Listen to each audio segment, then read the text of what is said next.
Hey, it's Joncast podcast brought to you by me and Julio in Madison. Check out their $4 margaritas every Tuesday and Thursday. They got trivia on Tuesday nights, plus wine Wednesdays. Oh my gosh, me and Julio. I'm planning a listener bash at me and Julio.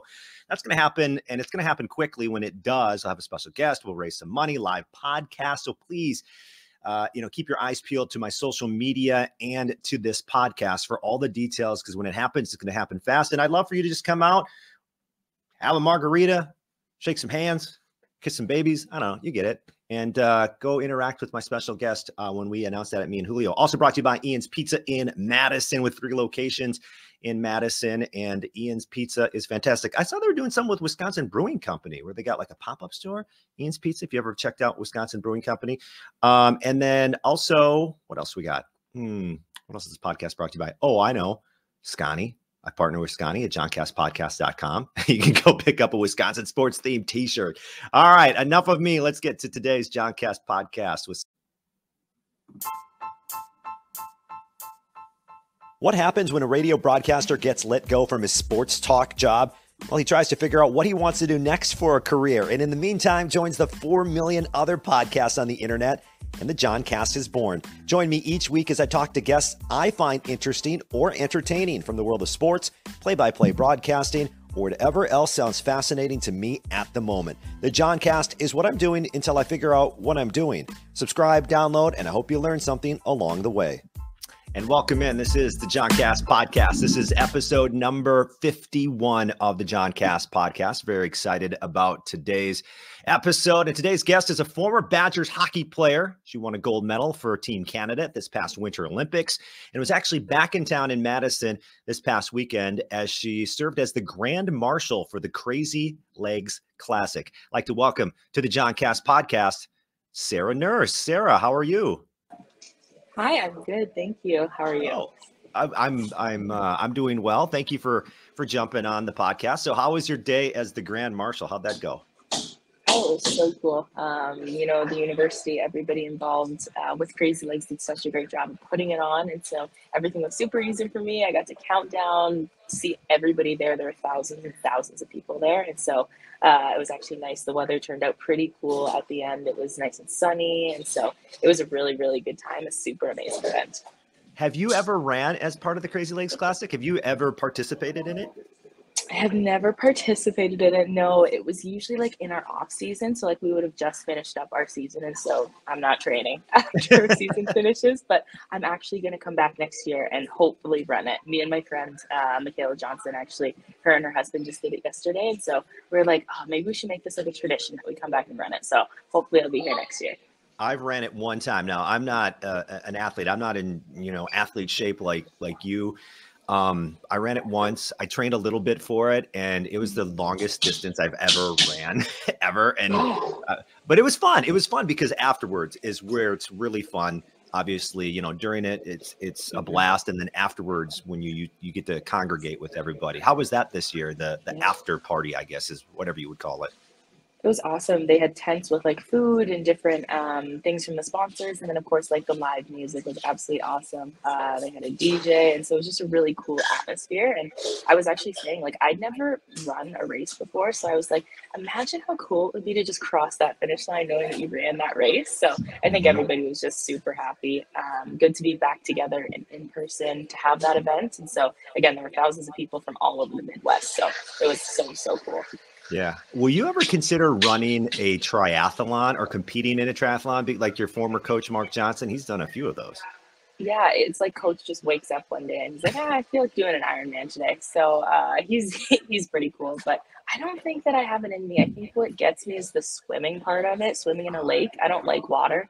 So I don't think that I would do very well at the triathlon. You like frozen water. Like, let's get it clear. Like, as long as the water frozen water that I can skate on. Yeah, and you have been skating on that frozen water for a long time. You actually helped Team Canada win gold this past Winter Olympics. What was it like at the Winter Olympics and being able to win a gold medal? Yeah, it was so special. Obviously, it's been a dream of mine to go to the Olympics for a very long time, and so the fact that we were able to come home with a silver medal, bring it back home to Canada, it was really special. And I think there's been so much like upheaval and kind of negativity in the world in the last few years. And so to be able to bring a little bit of joy to people's lives, telling us how much they support us and follow us. And I thought it was just such a special thing to be able to do. Yeah. Former Badgers on both sides in all those hockey matches or games rather. Is there ever trash talk with your former teammates or former players from the university? Yeah, I don't know if it's like direct trash talk. I think that we are definitely competitors. So when they put on that Team USA jersey, they put on the Team Canada jersey. Like there is that competition. But I obviously have a great amount of respect for all the former Badgers on the other side because they must have pretty good taste, right? At least we're all Yeah, Badgers at the end of the day. right. So we're just all competitors and we want to represent our countries with the most pride and be able to bring home gold medals for them. Speaking of representing with pride and everything like that, so how has the Olympic experience gotten you as far as like endorsement opportunities? Because I did see this on your Twitter. If you're watching on Spotify, you can watch Mom and Dad just out for the groceries, a picture of all the Cheerios boxes, and you're on the Yeah. I mean, number one, what are the endorsement opportunities been like, and then what about that being on the Cheerios box? That's pretty awesome. Yeah, I think it's really cool. In the recent years, just seeing the investment in women's sports and people looking at women's sports as an investment rather than just like a charity. And people understand that if you invest in women's sports, there's a good return. It turns out very well. And so the investment market, the endorsement market has been really good. And of course, going into the Olympics, it's very heightened. And so I've been very fortunate to have some incredible partnerships, and obviously being on a Cheerios box is like amazing. My grandparents loved it. My parents loved it. I hadn't actually been able to see the Cheerios box because we were in quarantine for so long leading up to the Olympics. I hadn't been to a grocery store in like 3 months. So my parents would just send me pictures every time they'd go in. And so, yeah, I was pretty fortunate to have some awesome partners. That is so awesome. And then I also found this. Now, this was pre-Olympics. And once again, if you're watching on Spotify or on YouTube, you can check this out. This was pre-Olympics. This is Sarah with your Barbie doll. Now, this was a Tim Yes. Hortons exclusive Barbie doll, which, by the way, I didn't know Tim Hortons was making exclusive Barbie dolls, which is awesome. But the proceeds helped support girls hockey. So what did you think of getting your own Barbie doll? What do you think? How do you think it looked? I thought it looked fantastic. The process to create the one of a kind Barbie dolls that looked like you was really cool. They took pictures. They basically had like your face scanned, and so they wanted to get everything right. They wanted to get it to look like me, and so that process was a lot of fun. They asked me how I like to do my hair. And all of that fun stuff. So it was a very cool process for me. And I loved Barbies growing up. So the fact that there is a hockey playing Barbie, an athletic Barbie doll out there for young girls to see is really, really awesome for representation and visibility. And so it was such an amazing campaign that Tim Hortons and Mattel were able to do. And obviously two very quintessential Canadian things, Tim Hortons and hockey. And then for the little girls out there who love Barbies, it was pretty special. And so that was one of my favorite partnerships that I've been able to do to date. Yeah, I think that's cool. You talk about representation for girls, and I've seen other Barbie dolls like at stores. I think I've seen an Alex Morgan one. You've got your Tim Horton one. Why is that important? Because you said even as a little kid, you liked playing with Barbies too. So why is it important to have that representation? Yeah, I think it's important for women to see themselves represented in all areas so that they don't put limitations on themselves. And there are statistics that say like as young as like 5 or 6 years old, girls start putting limitations on themselves because they don't see themselves in different areas, in different fields of work, fields of play. And so the fact that they're different, you can get like a doctor Barbie doll or a hockey playing Barbie doll or soccer playing Barbie doll. It's just girls seeing themselves in different areas and seeing like, oh, I can do that. There's a place for me. I'm able to do that. And so representation is so important. And just little things like, a Barbie doll is important. Seeing somebody on a poster in a store that looks like you, that's doing something like athletics, playing hockey or something like that is really important for young girls and boys as well. Yeah, sure. Yeah, absolutely. Yeah. So with all these endorsement opportunities, you're getting your own Barbie doll and things like that. It makes me think of the name, image, likeness that all student athletes get to deal with now. And I say get to deal with, I don't mean like they're dealing with some sort of burden. I think this is a fantastic opportunity for student athletes to be able to get their name out, be able to earn a little extra money on the side. What are your thoughts on NIL? And would you have liked to have that when you were playing college hockey? Yeah, I think there are a lot of different aspects of NIL. That there's some that I like, there's some that I don't necessarily love, but I've been able to have some conversations over the last 2 days with, Coach Johnson, the athletic director, also here at Wisconsin as well, and just talking and spitballing different ideas off of each other. And I Mhm. am very interested to see how it all turns out and how it all goes. But I definitely think that, I remember being here in college, and I remember Frank Kaminsky being on the basketball team, and everybody would walk around with 44 jerseys on. And they wouldn't have his name on the back. They wouldn't be selling them as Frank Kaminsky jerseys, but they were his jerseys. And so I think in aspects like that, like I think student athletes should have some sort of compensation for that. But I hope that it doesn't get out of hand. I hope that it is beneficial for the athletes and the universities, and it doesn't, mess with college athletics, because college athletics is such a sacred thing. It's something that is so unique. You get 4 years to do it, and it's obviously not pro sports. And so Mhm. I hope that it all turns out well, and that people's name and image and likeness is protected, and also used however they would like it to be used. You said if it doesn't get out of hand. So that's interesting. I've thought about how this could benefit and how this could be a bad thing for college sports. So like, obviously, in a benefit way, any athlete can, it's not just like a company. You don't have to just go get a company. You can start your own hockey camp. You can start your own basketball camp and make money on the side that way when you weren't able to do the drawbacks. What is it about NIL that could be negative? Because what I see from that is, the rich get richer, basically. The biggest schools that already kind of have that money funneling in, they'll just funnel even more money and kind of separate themselves even more. But what do you see as perhaps some potential drawbacks to that? Yeah, I think just maybe in a recruiting process, if Mm, there's one particular school that's going to offer some contract, if you want to come to the school, but we're also going to offer you through a different company or through a different organization X amount of dollars, yeah. come to our school. And so I think it could hurt a little bit on the recruiting process.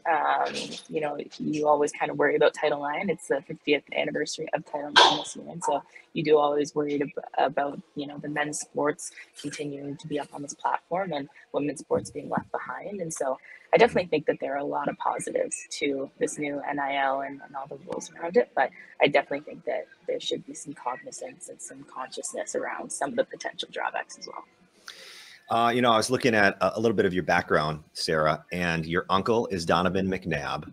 You've talked about this before. Your cousins are Darnell Nurse in the NHL and is a Kia Nurse in the WNBA. So when you were growing up, how much did your family influence kind of your sporting career and your sporting life? I would say that sports were just something that we all did growing up. It was something that we all shared in common. We all liked to do. It kept us really busy. And it was something that I looked up to my dad and my uncles and my aunts who did sports. And so it's something that was really ingrained in our family. But really, like, none of us played the same sports at the same level at the same time. So it was fun because there was Mm. no real competition between the cousins. So we've all been able to cheer each other on and see each other grow up and flourish into pretty awesome athletes. Yeah, that's pretty cool. Who was your favorite athlete growing up then? You know what? I really like Joe McGinley, who was a hockey player that played Calgary Flames, obviously a couple other teams, but I really liked him. Obviously, being a hockey player, he was a black hockey player, and so I really liked him. Yeah. When did you know you wanted to play hockey? Um, You remember how I old don't you even were? know. No, you don't I even remember? I always loved skating. I loved playing hockey, and I was good at hockey. And so that's just something that at the end of the day, when I was 16, 17, 18 years old, I was like, oh, I'm still doing this, and I'm pretty good. And so I knew that I loved hockey. I knew that I wanted to play it, but I saw an opportunity to get an education out of it, meet people, have experiences. And so I'm so grateful for the places that hockey has been able to take me. Yeah. So about 16, 17. Is that when you knew like, hey, maybe I can actually take this to that next level? And when did you start? Is that the time you started getting recruited? Yeah, I started getting recruited actually, like, not super heavily, but I'd be scouted by Team Ontario and Team Canada when I was probably like 14 years old maybe. And so that's when I'd always been like one of the best players on my teams growing up. But I started getting recruited by Team Canada. And so I was like, oh, this is pretty cool. Like that means I'm one of the top players in Canada. And then obviously NCAA universities started coming to the table as well. And I was like, oh, hockey can take me, get me an education. And so yeah, I definitely say around 14 when I started getting scouted. That's when I was like, oh, okay, maybe I am actually okay at this. Do you remember what it was about Wisconsin that you decided to become a Badger? I love the campus. I always wanted a big school with like the big football programs, the big basketball programs, and I think the big thing was like I wanted to be a number. Like I wanted to go to a class of 500 people and not have my name on the sheet. I just wanted to be a number. I didn't want anybody to know who I was. And so I remember that being a big thing. Like they took me to like a class that like a psychology class, an intro to psychology on my recruiting visit. There are 300 people in it. And I was like, oh, I love this. This is exactly what I want. But honestly, like the coaching staff here at Wisconsin really sold me. They were so patient in the recruiting process, and they made it pretty easy and seamless for me. And so I definitely have to give credit to Jackie, Dan, and Coach Johnson. That's okay. Yeah. Why did you want to be so anonymous? Why did you just want to blend into a crowd? Yeah, you know what I think? Growing up, my dad is one of 8 kids. Okay, and so growing up in Ontario, like I lived in a big city, like I lived in Hamilton, and so it has 500,000 people. But because there were so many of them, and they all did sports, like somebody always knew somebody in my family, and somebody always knew, like me growing up. And so I was just like, man, I don't want that anymore. Like I don't want somebody walking into school and be like, oh, I know your uncle, I know you, I know this, that, and the other. I just wanted to be like number 54634, and that was it. Yeah. You know, and then hockey is huge in Madison, huge at the University of Wisconsin on the women's and the men's side as well. And I know the U18, the under 18 championships are coming to Madison shortly. What do you think it means to have that event here in this city?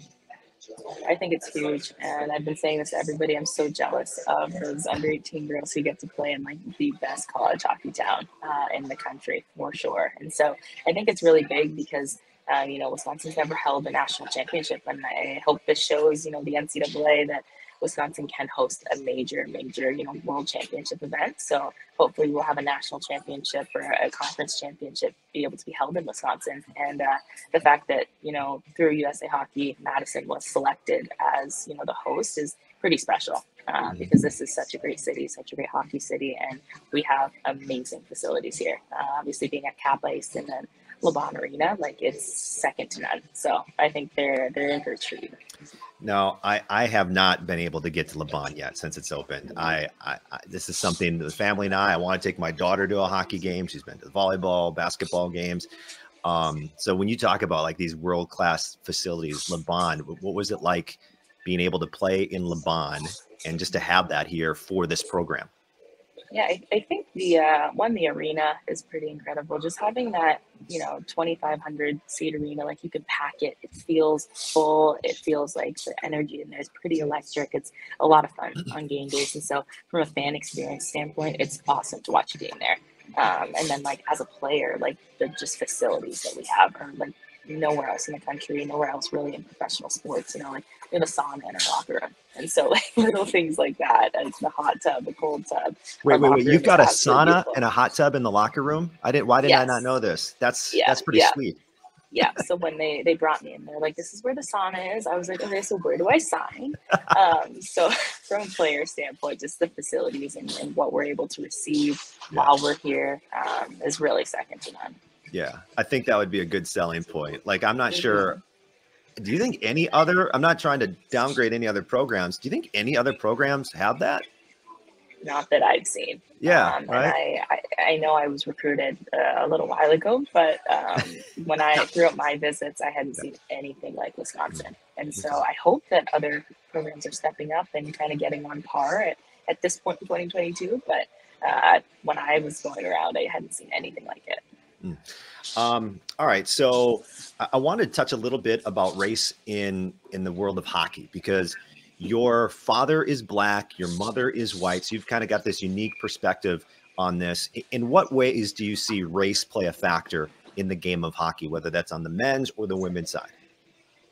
I think just the fact that hockey is really old school, it's very traditional, it doesn't like a lot of change. And, you know, obviously speaking from my standpoint, being in Canada, but I do think that it applies to the United States as well, just being multicultural societies. And I know obviously in Canada, we claim that hockey is our national sport. And so if our national sport doesn't reflect our society, how can we really call it a national sport? And so I just think that being, you know, a white, male-dominated, straight, traditional sport definitely needs to change. And I think that, you know, applies to the men's and women's game, and really encouraging people from underrepresented communities and people who identify in different ways, and people with different abilities be able to have access to the game and play the game. And so there definitely needs to be like that education of anti-racism, which is very, very important. And I think it's something that as a whole in hockey definitely needs to be in the forefront. Have you experienced racism while you're on the ice? Has that ever happened? Yeah, I mean, when I was younger, of course, there have been things said in the locker rooms, and so I know that my brothers share this as well. But it's definitely something that is prevalent. It's not always overt. Sometimes it's covert, but there have definitely been instances of racism that I've experienced in my career. And then all these different ways. Like I was going to ask, like, how do we fix that? But it's kind of like what you've been saying of all these different things that we have to fix, or at least address, right? All these different aspects of that. Yeah, I say a big thing is education. You know, like Google is your best friend. We have information at our fingertips. If there's a question, you can have access to information in like a second. So information is definitely important. Education, and really having that accountability and taking ownership on yourself to educate yourself on different issues is very, very important. So what's next for you? You came back, you were the Grand Marshal for the Crazy Legs. You were at the Olympics earlier. Like what's next on your plate? Yeah, well, I'm actually going to go meet my best friend for bagels, actually, this afternoon, and then catch a movie tonight, head back to Toronto tomorrow, and then start training again. We have a World Championship in August, so we're going to have to start training in the next few months here. Okay. What movie are you watching? I think we're going to see The Lost City. Lost City. I haven't heard that. Yeah, what is that about? I hadn't heard about it either, but my friend is really into movies, and she's like, let's go see The Lost City. So I'll have to come back with a review. Do you have time to, like, do athletes have time to, sounds like a weird question, to like watch Netflix and Hulu like the rest of us? Like, what are you watching? Like, because you seem so busy. My point is, like, so dedicated. Yeah. I never watch TV, actually. Like, the only time I watch TV is if I'm on a plane, which is actually more often than not. But I really don't watch a lot of TV. I watched Bridgerton when the new season came out. I was watching that a little bit, but no, I have a Netflix account, and I'm just like paying Netflix at this point because I don't use it. You can say, I think you can share that password. You might as well share it with somebody so that they actually, you get your money's worth out of there. That's hilarious. So I mean, you've missed all these pop culture references from all these TV shows for so many years. I know. Like, the only thing that I know is like talking at the beginning of quarantine. Like, at least I can hop in on that conversation. But honestly, other than that, I got nothing. Did you say Tiger King? You cut out a little bit there. Yeah, Tiger King. Yeah. Everybody got into Tiger King for like a month. Yeah, exactly. Oh man. Well, good luck the rest of the way. I appreciate you taking some time. Well, I don't know if you really have to train for the Crazy Legs too much. There is the 2 mile walk. You can always just do the 2 mile walk if you don't want to do that. But see you next year at the Crazy Legs. Stop by Madison again. Go enjoy your bagel and your movie today, and use your Netflix account every once in a while. Thank you so much for having me. All right. Thank you. There you go. That is Sarah Nurse, the former Badger, who's the Grand Marshal at the Crazy Legs Classic this season. I'd like to thank my sponsors on today's episode. Ian's Pizza, still working on that next promotion. Go check out Ian's Pizza, 3 locations in Madison, plus in Milwaukee, Seattle, and Denver. This podcast also brought to you by me and Julio. We're coming down crunch time. We're going to have a listener party at me and Julio in a couple of weeks. I'll get you all the details. It could drop it any day, basically. We'll have a special guest, live podcast. Everybody come out. We're going to raise some money for charity. It's going to be fantastic. Keep your eyes on my Twitter, Instagram, Facebook. And I'll get you all the details there. Once again, you can subscribe, leave a review. That really helps, whether you're on Spotify or Apple Podcasts. Leave a review. I started a YouTube channel.